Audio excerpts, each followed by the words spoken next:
Bismillahirrahmanirrahim. Assalamualaikum warahmatullahi wabarakatuh. Allah subhanahu wa ta'ala telah menentukan hukumnya kepada kita. Bukan kita yang mengatur hukum, tetapi Allah yang memberikan hukum kepada kita. Dan kita harus patuh, dan kita harus mentaatinya. Dan ketika Allah memberikan statement bahwa ini hukumnya haram misalnya, ada hukum haram, wajib, makruh, mubah, dan sunnah. Katakan, inna dima'akum wa amwalakum wa a'radakum alaikum haram. Sesungguhnya darah, harta, dan harga diri kalian haram atas kamu sekalian. Dalam arti, kita tidak boleh mengambil bukan hak kita. Apalagi merampas, merampok, membegal, dan lain sebagainya. Kecuali sudah mendapatkan keridhaan, meminta dengan baik-baik. Pak, mohon maaf nih saya minta. Oh ya silakan Pak. Nah itu namanya halal. Tapi jika tanpa sepengetahuannya dan dia tidak ridho, maka haram hukumnya. Sebagaimana sabda Rasulullah SAW, setiap yang menimbulkan hilangnya akal sehat, setiap yang memabukkan, itu hukumnya haram. Jika sudah ada ketentuan seperti itu, jadi larangan mendekati dan mengerjakan yang haram ialah perkara-perkara yang diharamkan secara pasti, baik yang disebutkan dalam Al-Quran atau juga sunnah-sunnah nabinya. Allah subhanahu wa ta'ala telah melarang untuk mendekati dan melakukan serta melanggarnya seperti saksi palsu, memakan harta anak yatim, atau juga memakan harta riba. Sebagaimana surah Al-A'raf ayat 33, katakanlah, Tuhanku hanya mengharapkan perbuatan-perbuatan yang keji, baik yang tampak ataupun yang tersembunyi.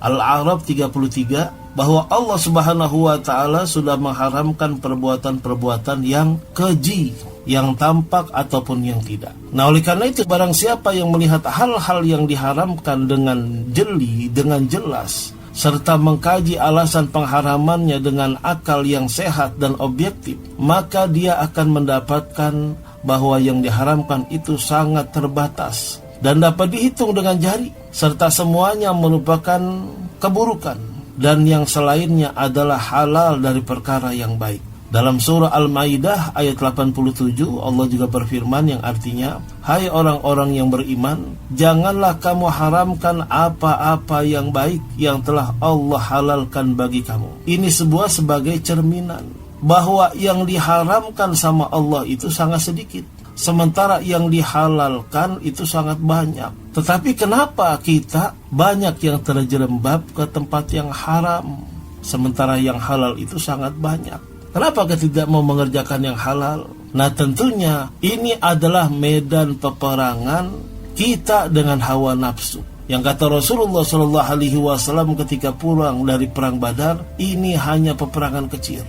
Kita akan pergi lagi ke peperangan yang sangat-sangat besar, yaitu perang melawan hawa nafsu, perang melawan setan.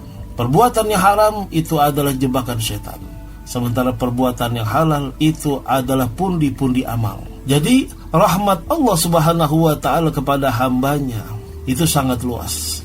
Nabi menegaskan bahwa diamnya Allah dengan tidak menyebutkan hukum sesuatu, tidak mewajibkan, tidak menghalalkan, dan tidak mengharamkannya adalah tiada lain sebagai rahmat dan kasih sayang kepada hamba-hambanya. Maka perkara-perkara tersebut adalah yang dimaafkan. Jika mereka mengerjakannya, maka tidak ada kesempitan atas mereka. Dan jika mereka pun meninggalkannya, maka tidak ada kesempitan pula atas mereka. Diamnya Allah subhanahu wa ta'ala atas hal yang bukan timbul karena kesalahan atau lupa. Allah maha suci dari semuanya itu. Dalam surah Maryam ayat 64 dan juga Toha ayat 52, Allah berfirman yang artinya, dan tidaklah Tuhanmu lupa. Jadi Allah maha suci dari lupa.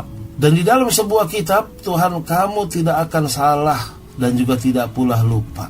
Mungkin kita sering bercermin, ini kok nggak ada di firman Allah nih, ini kok nggak ditentukan halal haramnya. Itu bukan dalam arti Allah lupa, tapi karena itu adalah rahmat dari Allah subhanahu wa ta'ala yang maha luas.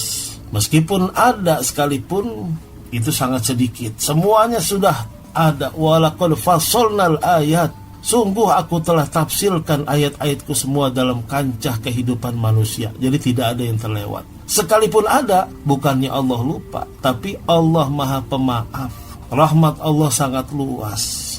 Disitulah kesempatan kita untuk menguji iman kita. Kalau itu sesuai dengan firman Allah atau sesuai dengan keridhaan Allah, sesuai dengan syariat Allah, meskipun tidak tercantum, disitulah kesempatan kita untuk berbuat baik. Tapi kalau tidak sesuai, katakan tidak sehat, tidak logis, tidak manusiawi, tidak berhati nurani misalnya, tidak sesuai dengan nurani, dan itu bertentangan dengan fitrah manusia, maka itu hal yang buruk, jangan kita lakukan. Nah, Allah Maha Pemaaf, ya. Jadi rahmat Allah itu sangat luar biasa. Di samping itu pula larangan banyak mencari-cari dan juga bertanya. Allah juga melarang, Rasulullah juga melarang mencari-cari dan bertanya-tanya.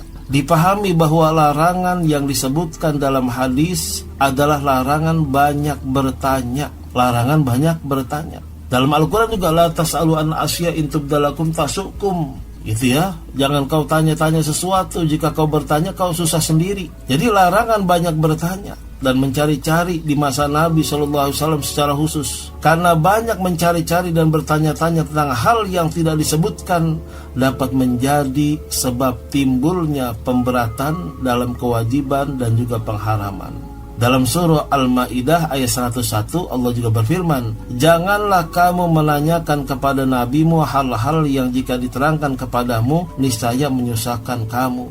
La tas'alu an asya in tubdalakum tasukum. Dipahami juga bahwa hadis ini yang sudah kita sebutkan tadi, yang sudah kita dengarkan, Inna Allah Ta'ala farada faraidu fala tudayyi'uha wa hadda hududan fala ta'taduha wa harrama asya'a fala tantahikuha wa sakata an asya' rahmatan lakum ghayra nisyan fala tabhasu anha. Sesungguhnya Allah Ta'ala telah menetapkan beberapa kewajiban, janganlah engkau menyepelekannya. Telah menentukan sanksi-sanksi hukum, janganlah engkau melanggarnya. Telah pula mengharamkan beberapa hal, maka janganlah engkau mencemarinya. Dia juga mendiamkan beberapa hal karena hasil kasih sayangnya Allah Subhanahu wa Ta'ala kepada kalian, bukan karena lupa, maka janganlah engkau mencari-carinya. Ini hadisnya Hasan, riwayat Imam Daruqutni yang sudah kita paparkan, ya.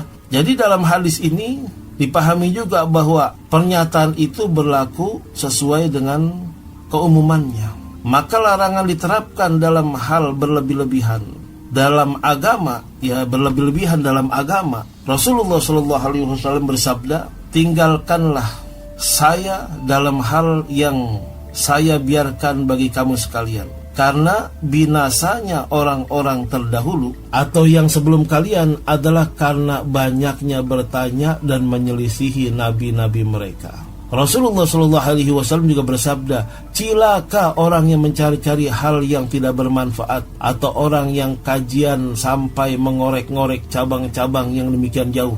Sampai Abdullah bin Mas'ud radhiyallahu an berkata, jauhilah mencari-cari dan berlebihan, tetapi hendaklah kalian berlaku mulia atau sebagaimana yang ditempuh oleh para sahabat Rasulullah SAW. Kita lihat sekarang ini, orang mencari-cari yang tidak penting dicari-cari, dikorek-korek. Sementara yang ada saja mereka kurang pelajari, kurang pahami. Para sahabat Rasulullah SAW itu sudah banyak menahan diri untuk tidak banyak bertanya kepada Rasulullah SAW, sehingga mereka merasa senang jika datang orang Arab Badui bertanya kepada Rasulullah dan beliau menjawab pertanyaan mereka, mereka dengar dan mereka pahami. Itu di zaman Rasulullah SAW, ya, tidak banyak bertanya, menahan diri, karena Allah Subhanahu wa Ta'ala sudah mengatakan, la tas'alu an asya in tubdalakum tasukum. Jadi yang halal sudah jelas, yang haram sudah jelas, tinggal kita amalkan. Mudah-mudahan Allah memberikan kita taufik dan hidayah, pencerahan dan juga bayanul hidayah buat kita mengisi energi keimanan kita, sehingga iman kita bercahaya menjadi nalar dan petunjuk yang baik buat kita semua, insya Allah. Wassalamualaikum warahmatullahi wabarakatuh.